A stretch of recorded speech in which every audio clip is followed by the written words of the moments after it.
This is Headline Humboldt. I'm James Falk. Thanks for joining us.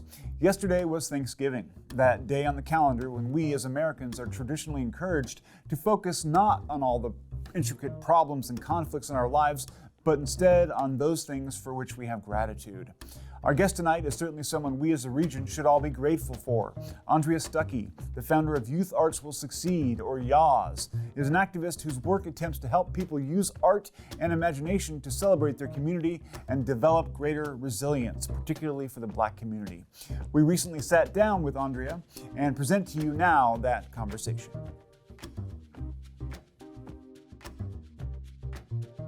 Let's start just with a basic definition of what Youth Art Will Succeed is and how it got started, sort of the origin story.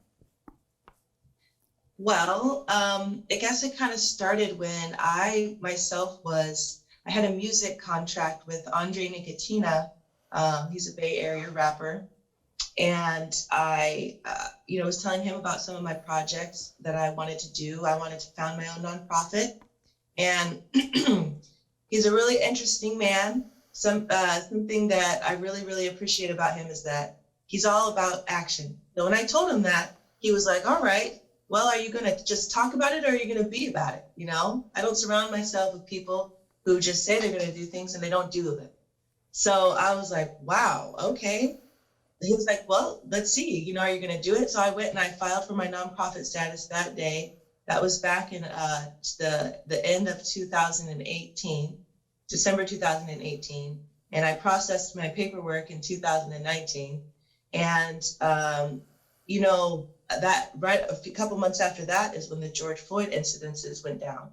So I was just a baby nonprofit, and then coming back home from the Bay Area up here, there was just this huge disarray and this huge crumbling of the Black community, the shock in the white community, and there's just this huge need for support to process the grief and the shock of what all of America had really truly witnessed. But the most affected population is obviously the Black community, and so I wasn't sure what to do. But I remember going over to my dad's one day, and my dad, he's not much of a crier. And he's not much really even into activism. He mostly just goes to work, keeps to himself. But for the first time in my life, I saw him actually feel, he was so sad. He was so down. He felt defeated. He couldn't believe, why do we still it was post-Trump and everything like that, and racial tensions had already been on the rise. And he was like, I just can't believe that we still have to deal with these same issues. And I just saw my father feeling so defeated and so down. And I'd never seen him that way over something political. And to be honest, that's when I knew. I was like, we need to heal racial trauma. And specifically in Humboldt, the Black population here is barely reaching around 2%.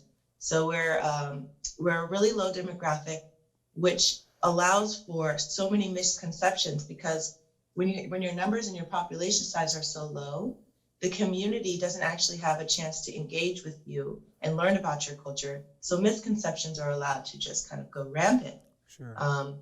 And so when the Black culture isn't thriving and the community doesn't have a way to get to know Black people and interact, ignorance, it's just a breeding ground for more ignorance.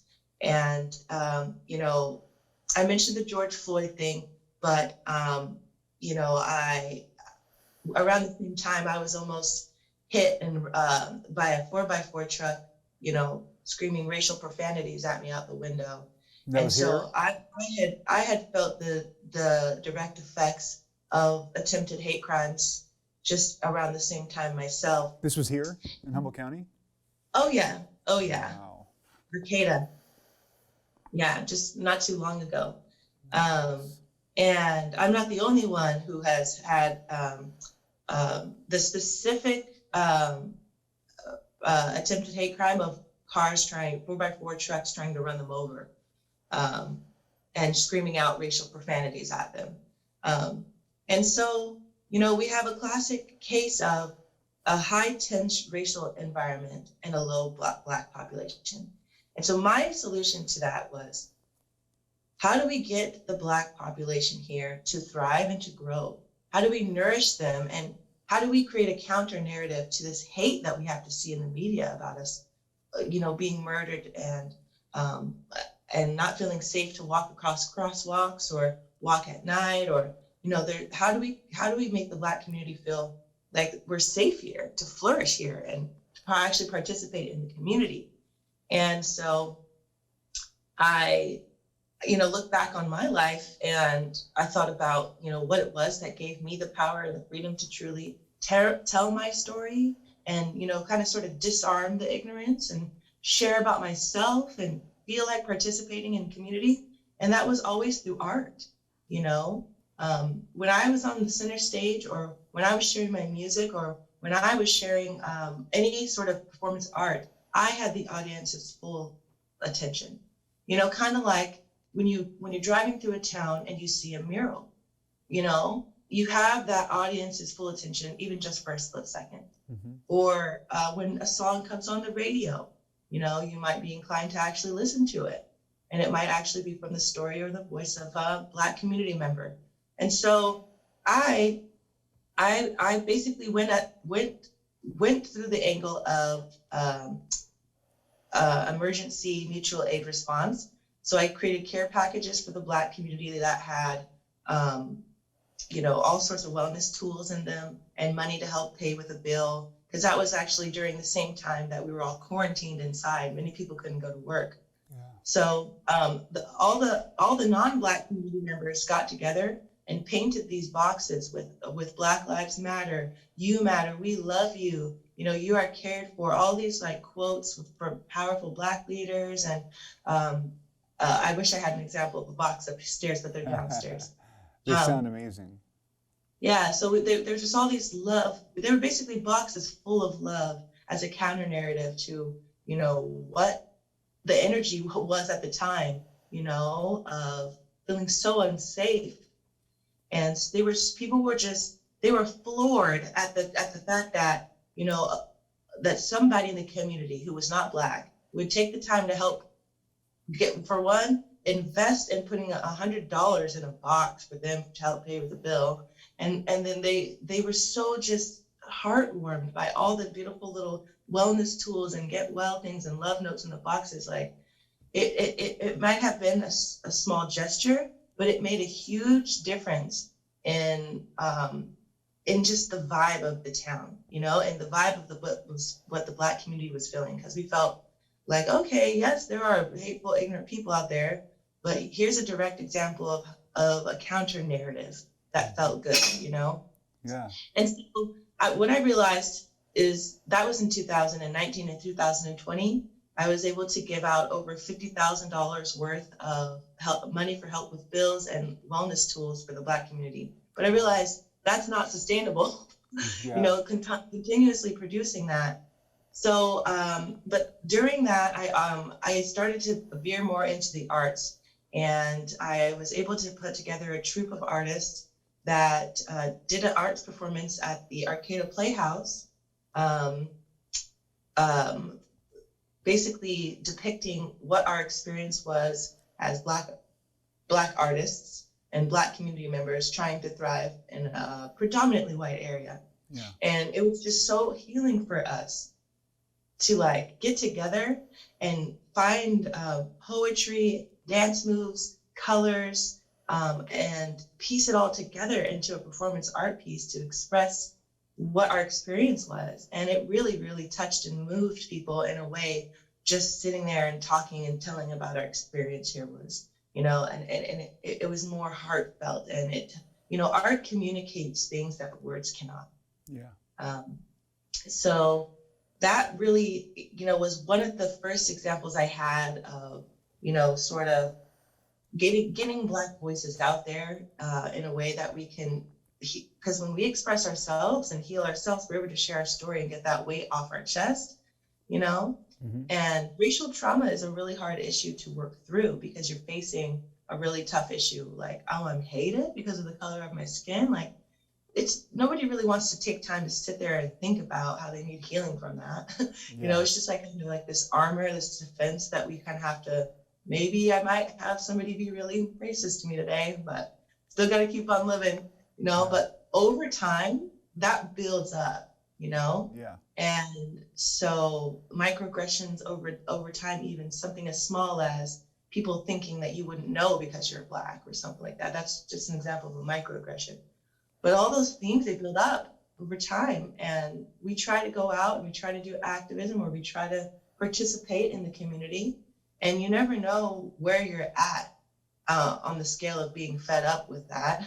And for some people, it could crumble their spirit just to hear one more racist thing, or see one more horrible thing in the media, or just have somebody, do one more thing, that could break their spirit, and then they move, they leave, they get out of this town, or they choose to recluse, keep their head down, not go to farmers markets, not participate, in our society, in our wonderful, beautiful culture here in Humboldt. We have such a strong community that I know that it definitely hurts some people's feelings to even just know that Black people feel uncomfortable and don't feel safe to thrive and share our art here.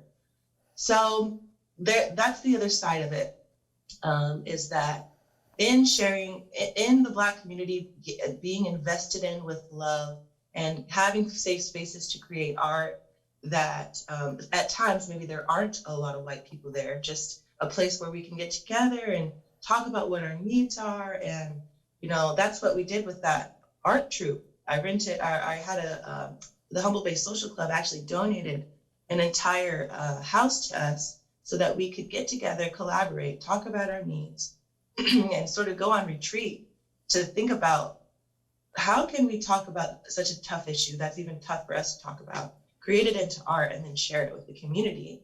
And we started off the process with the retreat, and then we also ended the process with the retreat. Because diving into those tough issues and transforming them into art, that's actually hard work. It's beautiful and it's healing for everyone, but it can be hard to tell the truth about, something so heavy. Yeah. But when you bring art to the table, it provides a tool, it provides a tool of expression where you might be more comfortable rather than just, flat out trying to explain your experience. So yeah, that's basically what we try to do. And another reason why I say art and healing arts is because, like, for example, when we passed out those care packages, they had all sorts of herbs and salves and tinctures for stress reduction. There was gift certificates to local healers, to yoga classes. And I truly believe that when you're dealing with emotional and mental duress, you have to look at the body holistically. And I've always had to lean on the healing arts of our community to get me through my dark times. And there's a lot of Black community members who they don't know about the magic of the resources we have here for the herbalism, the healing, self-healing, the workshops, classes, the people who really want to embrace the Black community. So it was kind of also a way for the healing community to bridge the gap to the Black community and show about the offerings that they had, and sort of get us more involved, get us more, but not just involved, but involved with the right people. Yes. The people who, will provide us with support and who want to help create safe spaces. And, so it's going to take some time to build. And essentially, that kind of leads me over into my next project, because what I realized is we need a safe space to gather that is for the Black community, but that's for the whole community at large, but that is ran by the Black community, a central place where the outside community can come and actually learn about the Black community, participate in our cultural events, and a place where we can gather and heal and talk about these things. And so I actually founded a Dreammaker project with the Ink people. Yeah. Called the Y.A.W.S Village. Can you say that again? The Y.A.W.S Village. Okay. So It's called Aya because Aya is a Yoruban West African goddess of healing and herbal wisdom. And so at Aya Wellness Village is going to be a place where we basically can gather and learn more about our West African roots, have a place to create art, have healing circles specifically for the Black community, but also for the white community or for the non-Black community to heal internalized or subconscious struggles with racism, like how to honor our privilege, how understanding about maybe our ancestors' involvement in the past, has contributed to the current situation today, and sort of how do we untangle and unwind racial trauma in all communities, because it exists in all of our communities, and racial trauma affects everybody, regardless of our race, whether we know it is affecting us or not. So we want to create these healing circles, these healing safe spaces to talk about it, to art about it, to self-care about it, So we're going to be buying some land, and it's going to be aiding in the land back movement. We're hoping to find land in the local Y.A.W.S territory, buy the land, give it back to the Y.A.W.S nation, and be put on the title as caretakers. So we can grow our own food, we can have a little community center. I have a couple of people, myself and my other team members living there, maintaining the space, caretaking for the space, holding events for the Black community, for the non-Black community, as needed for what the needs are. Having art and sharing from a place of love, of our wellness, because there's a lot of Black artists out here. There's a lot of people, creators. There's a lot of people who want to participate in our flourishing, growing art and marketplace here. But they just don't necessarily have the time or the energy, or after this last 4 years of rise of racial tension, some of us are just like myself. I haven't really created much art because I've been a little bit emotionally and mentally exhausted, so there's this period of healing and regeneration that needs to happen. Because we all talk about things when they happen, how to make them stop. But we don't talk about the effects of having gone through that emotional and mental duress, and sometimes physical duress. How do you compensate for that? Yeah. So I just truly believe right now, my activism is just focused on calling people in and finding that emotional respite and healing and love, in contrast to the narrative of hate. And I want to focus and start with the Black community, but that is going to, because my team is made up of not just Black team members, we also have non-Black team members as well. And they're going to take the lead on holding circles for the non-Black community for healing too. And we're going to have, when we get into a place where we're thriving and we're doing well, we're going to hold workshops. There's so many beautiful traditions in West African culture and in African culture and healing modalities that we can offer this community as well. One of them is already being taught by my brother Y.A.W.S, who is also a team member with the Y.A.W.S Village. He teaches Kemetic yoga, which is a form of yoga that actually was formulated in Egypt prior to invasion. That was actually Black led, those people who had dark skin. And so he's trying to revive the truth around ancient Kemet and the yoga practices there. And he teaches that to all community members. And so basically, there's just gifts here from the Black community that the entire community is missing out on, because we just don't necessarily have a place to feel. We haven't gathered to heal ourselves and address this issue, and we don't necessarily always feel safe to let those out. So we just, basically, my nonprofit, Youth Art Will Succeed, in this current project is really just marrying together so that we can have a space to bring arts and healing arts alive to heal racial trauma in the Black community and in the non-Black community. If someone wants to get involved and help support your organization, what can they do? Is there a website or a Facebook address you direct them to?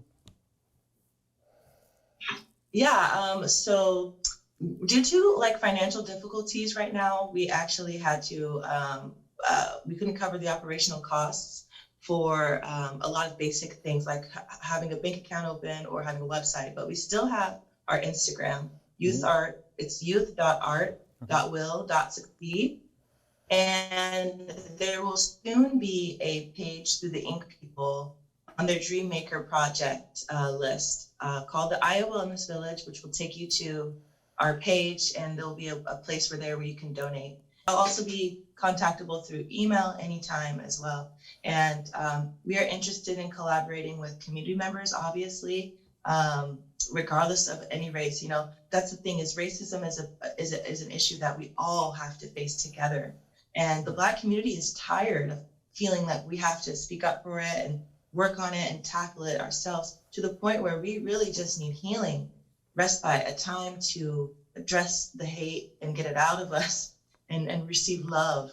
We need love right now. We need healers. We need, and that's what the whole world really needs, but just specifically talking about this one issue, we need healers, you know, we need people who have herbal skills, wellness skills to help us to transmute this trauma, because it gets stuck in the body. It turns into disease. It turns into coping mechanisms, you know, and that's another tool of oppression that makes racism so effective in Black communities, is we don't know that we have access to better coping mechanisms, healing techniques, therapies that can help us so that we can actually rise above to the level of wanting to participate and not just survive, but thrive, and not help ourselves, but our entire communities, because there's traditions and healing practices and amazing things that West African culture and the Black community has, but we've lost. It seems to me that, like, one of the things that you're saying is really useful is that it's an uncomfortable topic for a lot of folks, but bringing it up and broaching those subjects, even though they are painful and uncomfortable, that causes healing. And unfortunately, there's a large segment of the white population who resents the subject. And it's really destructive. So I think, you know, what you're doing is to be commended, in that you're allowing people a chance to, you know, air the trauma that they've experienced, and then also channel it into something constructive through the arts. And so I really appreciate what you're doing and what you're offering. You work with youth in particular, or have in the past. Can you describe a little bit about the impact that you've seen in terms of, you know, turning on, you know, inspiration for kids in terms of this subject, and maybe seeing a little bit of a flowering? Is that something you see? Yeah, so I've mostly worked with youth and young adults. So the youngest so far, I've had the opportunity to work with a group of high school students with the Black Student Union of Eureka High, which is actually made up of all different races. It's Black-led. Amaya, I believe Watson is the president. She was the president at the time. I think she graduated, so congratulations to Amaya. She did an amazing job in sort of grouping everybody together. They wanted to do a mural that honored the basically you know, the Black reality, Black life here in Humboldt, and our triumph, but our struggle. And they weren't exactly sure how to do that, so they kind of called me in. And basically, the role I played was, I just helped kind of inspire them and think about what message do they really want to bring across? Like, who did they want to honor in the Black community here?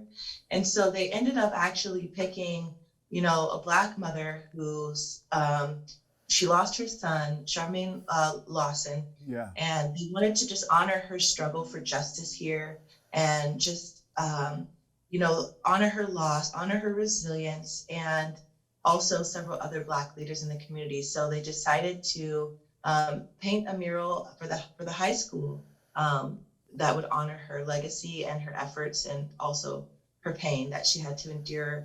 And that was her, you know, that was her experience of what Humboldt was, is, oh, I go to Humboldt, my son gets killed. Like, and you know, unfortunately, that's a lot of Black community members' experiences, especially those who don't come from rural areas, and they're not used to navigating, you know, in a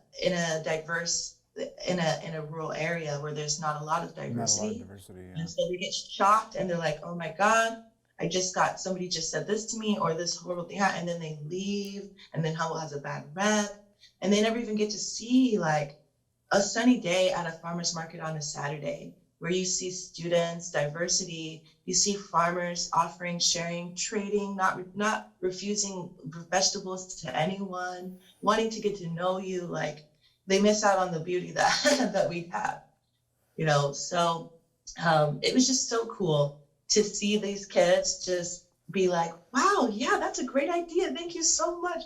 We can do this, and we should do this, and we should be doing murals all over the city that honor diversity and culture. And they were so sweet. They were so grateful. And it was really cool because I also got to contract or hire Mickey Montgomery, and she is a young HSU college student. We commissioned her to actually paint the mural with the students' direction. Yeah. And so I was able to, support a local Black artist who now is going to have her art displayed at Eureka High School as a cultural asset. And so that's the thing. Why art is so important to me in Humboldt is a cultural asset is something that when you drive through a town, it stands out. It represents and reflects the culture that you're going to experience while you're in that town. And I will tell you this, there are no Black community art assets that are done by Black artists that stand out here to say to anyone or to indicate or to signal that Black folks are welcome or that there's Black community thriving here. And that scares a lot of Black folks. You know. And it sounds like that you're well on your way to changing that. And we are out of time. We're out of time. So I really appreciate your efforts, and hopefully we can direct some people to your site and also to your work. And I look forward to having you back on the show at some point in the future. Absolutely. Thank you so much for having me, and hopefully this conversation gets to continue. Excellent. Hopefully people can reach out. Yeah, absolutely. Talk or have questions. So. Yeah, stay in touch, and I'll invite you back for sure. We'll have you back. All right. Thank you so much, James. Thank you so much. Have a good day.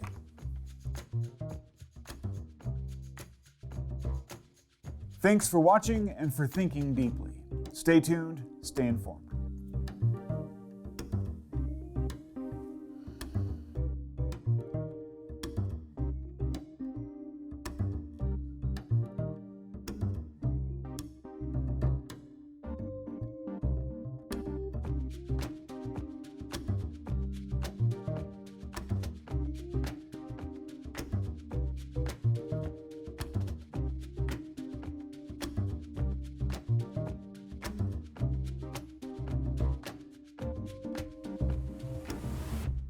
News from your community. What is the current crisis on the Klamath River? We're seeing a catastrophic juvenile fish kill on the Y.A.W.S reservation. Conflicts from around the world. You've just come back from Syria. Syria's been the site of a horrible war these last 10 years. What Americans should know is that the U.S. played a critical role in this. And stories that matter to you. It is so tragic when our loved ones or anyone is put in jail and they're mentally ill. Watch Headline Humboldt, Friday nights at 7.